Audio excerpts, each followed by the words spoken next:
اچانک انسان کا دل کسی چیز پہ آ جاتا ہے، یہ انسانی فطرت ہے، تو اس پہ پکڑ نہیں ہے۔ صوفیہ کہتے ہیں کہ تمہارا دل اتنا صاف ہو کہ تمہارے دل میں یہ بات بھی نہ آئے،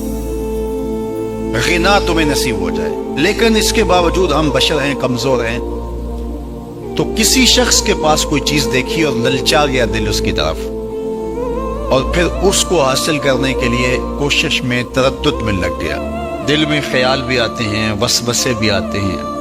اور ایسی خواہشات جنم لیتی ہیں کہ انسان خود اپنے پہ ہنستا ہے، لیکن ایسی خواہشات جس کی اتباع میں چل پڑا، جس کی خواہش میں چل پڑا، تو یہ ہلاک کر دینے والی چیز۔ آرزو کا پیدا ہو جانا، حتیٰ کہ آرزو تو آرزو رہی، وسوسے کے پیدا ہو جانے پر بھی پکڑ نہیں ہے اگر اس کی اتباع نہ کی جائے۔ صحابہ نے حضور سے عرض کیا، حضور ہمیں ایسے وسوسے آتے ہیں کہ اگر ہم بیان کر دیں تو قتل کر دیے جائیں۔ اتنا غلیظ خیال باز قات انسان کے دل کی تختی پہ آتا ہے، دماغ کی سکرین پہ ابھرتا ہے۔ تو فرمایا کہ تم کیا کرتے ہو؟ تو انہوں نے کہا کہ ہم اس کو جھٹکنے کی کوشش کرتے ہیں، جب اس طرح کا کوئی خیال آتا ہے تو بندہ اس کو جھٹکتا ہے، دور کرتا ہے، اور بندہ خوف زدہ ہوتا ہے اور اللہ کی پناہ میں آتا ہے، اور اس کی ایک حالت ہوتی ہے۔ تو اس حالت کا انہوں نے ذکر کیا کہ ہم تو پھر یہ کرتے ہیں۔ تو فرمایا کہ ذالک صریح الایمان،